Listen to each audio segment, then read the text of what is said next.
Hello friends, my self Nandini. आज मैं आपको एक टॉपिक के बारे में बताने वाली हूँ। इस टॉपिक का नाम है लीवर कैंसर। लीवर कैंसर क्या है, ये कैसे होता है, इसके कॉजेज़, इसके सिम्टम क्या हैं, डायग्नोसिस क्या है एंड मैनेजमेंट क्या है, ये सारी चीज़ें आज हम इस टॉपिक में कवर करने वाले हैं।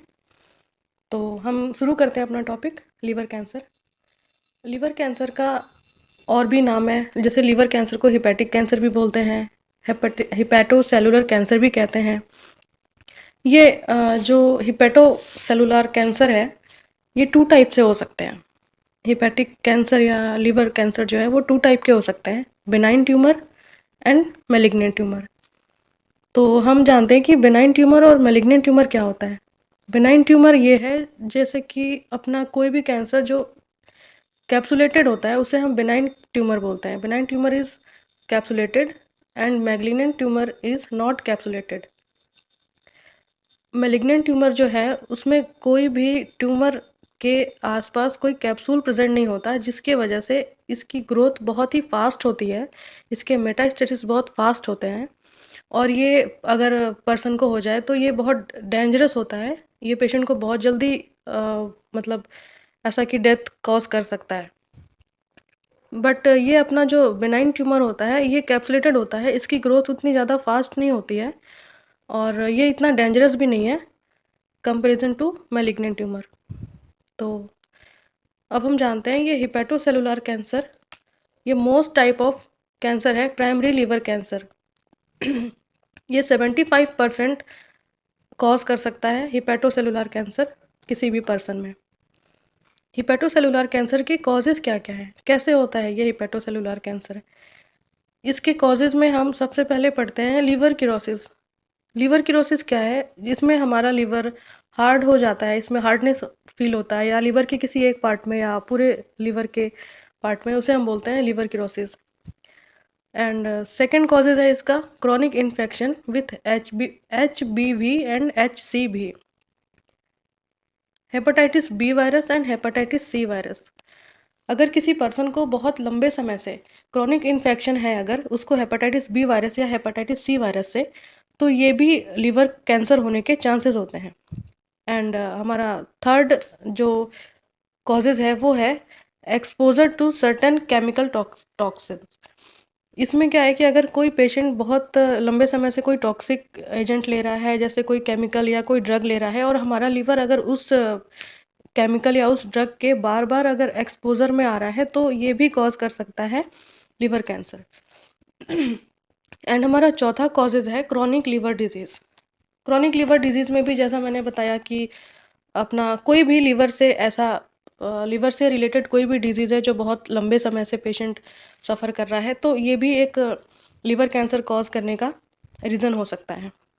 एंड नेक्स्ट है cigarette smoking with alcohol. Cigarette smoking, अगर कोई पर्सन सिगरेट स्मोकिंग ले रहा है, अल्कोहल ले रहा है, तो ये भी लीवर कैंसर कॉज करने का एक रीज़न हो सकता है। अब जैसे हमारा बॉडी में जो है, हमारे बॉडी में एब्जॉर्प्शन किसी भी लिक्विड या उसका वाटर का किसी भी लिक्विड का एब्जॉर्प्शन जो है वो स्मॉल इंटेस्टाइन में होता है, और अल्कोहल एक ऐसा एजेंट है जो हमारे स्मॉल इंटेस्टाइन में उसका अवशोषण होता है, वहाँ के बाद फिर वो लीवर में जाके रुकता है। तो इसलिए लीवर अफेक्ट करता है कोई पेशेंट अगर लंबे समय से अल्कोहल ले रहा हो, तो एडिक्शन, अल्कोहल का एडिक्शन हो तो ये हम जान गए अपने कॉजेज़ क्या क्या हैं। अब हम पढ़ते हैं इसके क्लिनिकल सिम्टम क्या है, क्लिनिकल मैनिफेस्टेशन क्या है। अगर कोई पेशेंट किसी भी लीवर के प्रॉब्लम में है या लीवर कैंसर में है, तो उसके सिम्टम्स क्या क्या हो सकते हैं। सबसे पहला सिम्टम आता है पेन। पेन होगा उसके continuous dull ache in the right upper quadrant epigastric region में। ये एपिगैस्ट्रिक रीजन क्या होता है, जैसे हमारे स्टमक के 4 क्वाड्रेंट होते हैं, right upper quadrant, lower quadrant and left upper quadrant and left lower quadrant. तो पेशेंट के राइट अपर क्वाड्रेंट जो है, हमारे राइट साइड में ऊपर के साइड में जो पेन होता है उसको हम बोलते हैं राइट अपर क्वाड्रेंट।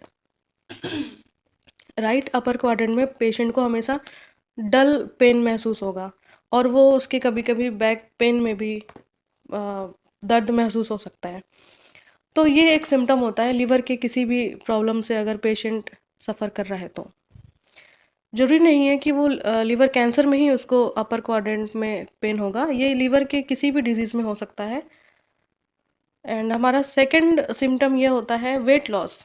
अगर जीआई सिस्टम का कोई भी पार्ट किसी भी डिज़ीज़ से सफ़र कर रहा है, तो उसका एक सिम्पटम होता है वेट लॉस, क्योंकि जीआई सिस्टम अपना क्या है, गैस्ट्रोइंटेस्टाइनल सिस्टम प्रॉपर वे में काम नहीं कर रहा है, प्रॉपर फंक्शंस में काम नहीं कर रहा है, तो वेट लॉस ये देखने को मिल सकता है किसी भी पर्सन में। एंड सेकंड सिम्पटम हमारा है एनोरेक्सिया। एनोरेक्सिया क्या होता है? Anorexia is a loss of appetite.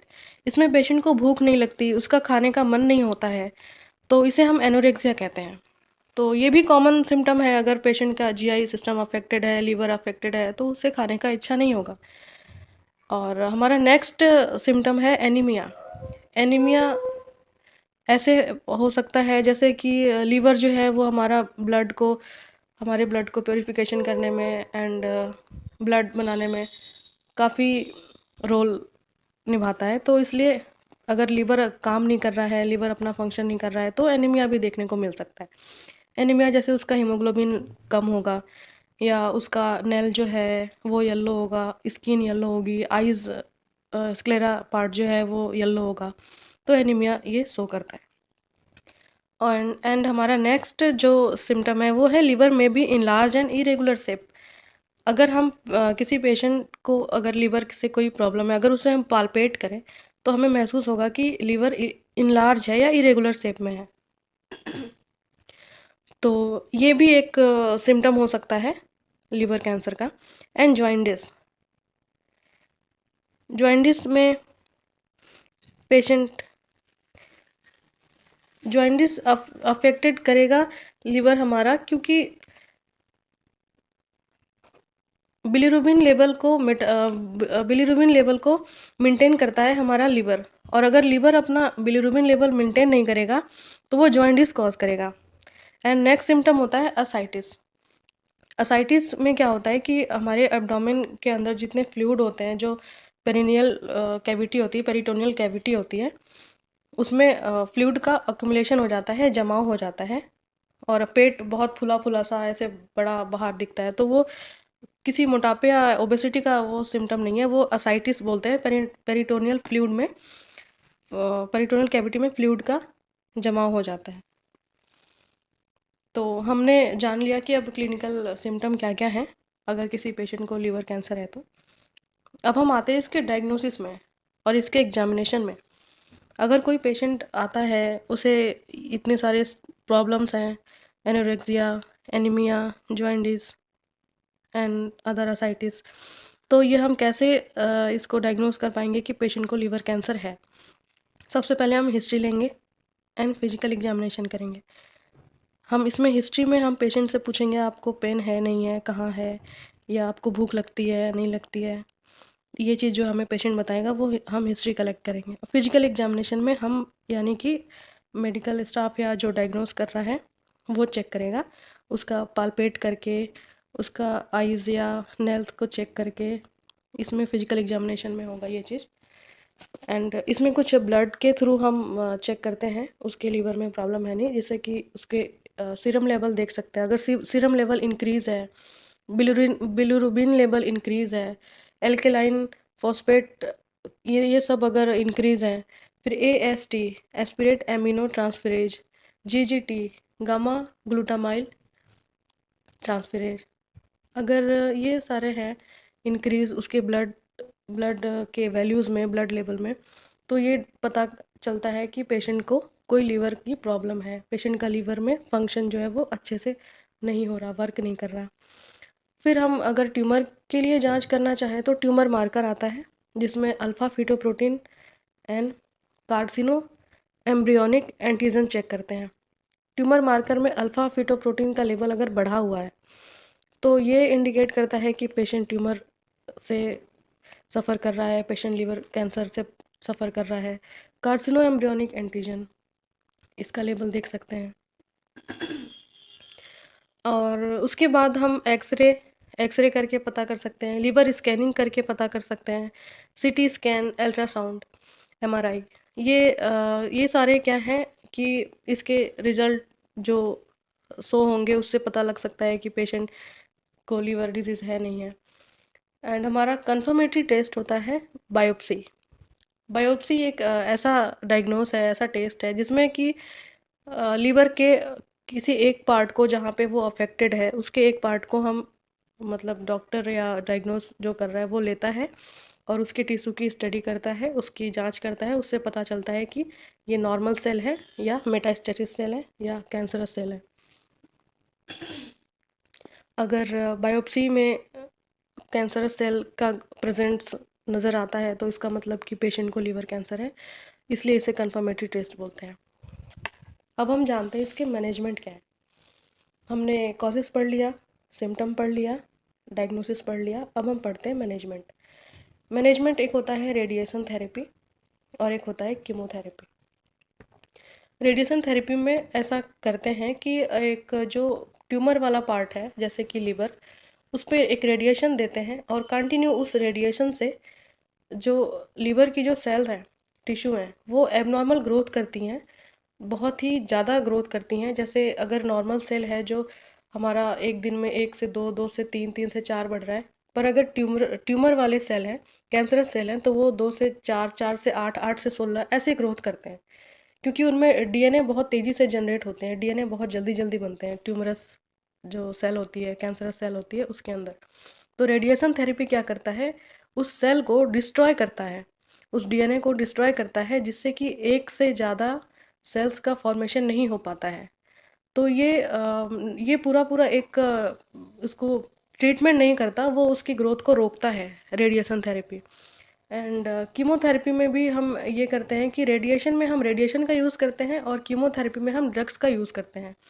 Drugs भी क्या करता है कि उसका जो लीवर की सेल्स हैं, जो उसको ग्रोथ करने से उनको रोकता है, डीएनए को डिस्ट्रॉय करता है। तो इससे क्या होता है कि मेटास्टेसिस नहीं हो पाता, एक ऑर्गन से दूसरे ऑर्गन में कैंसर नहीं फैलता। तो ये तो हमारा है एक प्रिवेंशन है जो रेडियोथेरेपी और रेडिएशन थेरेपी एंड कीमोथेरेपी से रोका जा सकता है। बट हम नेक्स्ट पढ़ते हैं सर्जिकल मैनेजमेंट। सर्जिकल मैनेजमेंट में क्या करते हैं कि पेशेंट के जैसे कई सारे सर्जरी इसमें परफॉर्म्स किए जाते हैं। जैसे सबसे पहला होता है surgical resection is the treatment of choice.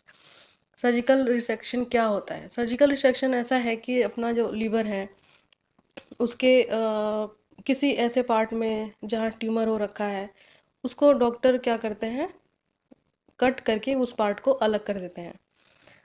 और बाकी जो अपने नॉर्मल टिश्यू, अपने नॉर्मल सेल्स हैं, नॉर्मल लीवर है, उसको उतना नहीं कट करते, ओनली ट्यूमरस सेल को कट करके निकाल देते हैं। तो ऐसे सर्जरी को हम बोलते हैं सर्जिकल रिसेक्शन।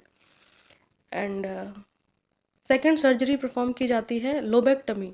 लोबेक्टमी क्या होता है, जैसे हमारा लीवर है उसकी दो लोब होती हैं, right lobe and left lobe. तो अगर किसी कोई पार्ट है, जैसे राइट लोब अफेक्टेड हो गया है पूरा का पूरा, अगर हम डॉक्टर अगर राइट लोब को कट करके निकाल देते हैं तो इसको हम बोलते हैं राइट लोबेक्टमी। और अगर लेफ्ट लोब अफेक्टेड है, अगर लेफ्ट लोब को कट करके निकाल देते हैं तो इसको हम बोलते हैं लेफ्ट लोबेक्टमी।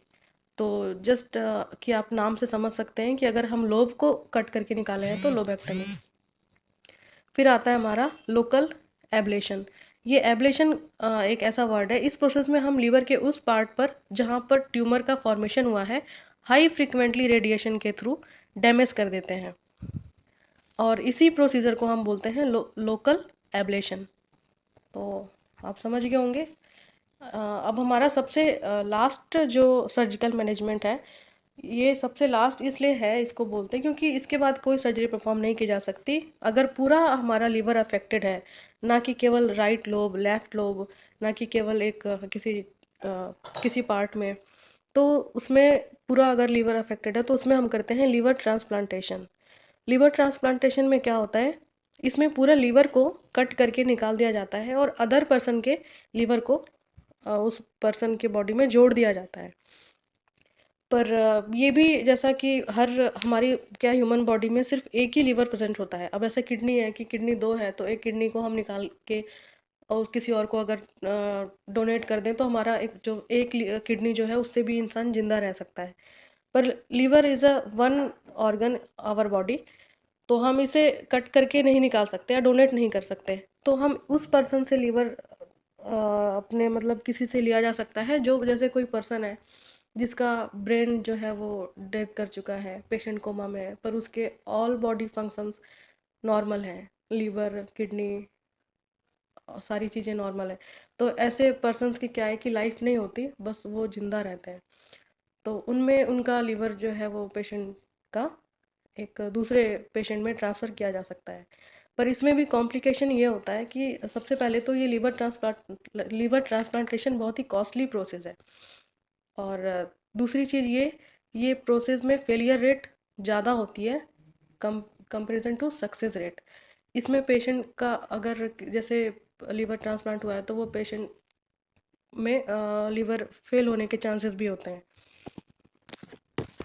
इसलिए पेशेंट में जिस पेशेंट का लीवर ट्रांसप्लांटेशन किया जाता है उसको हाई डोज में स्टेरॉइड दिए जाते हैं और इम्यूनोसप्रेसेंट दिए जाते हैं।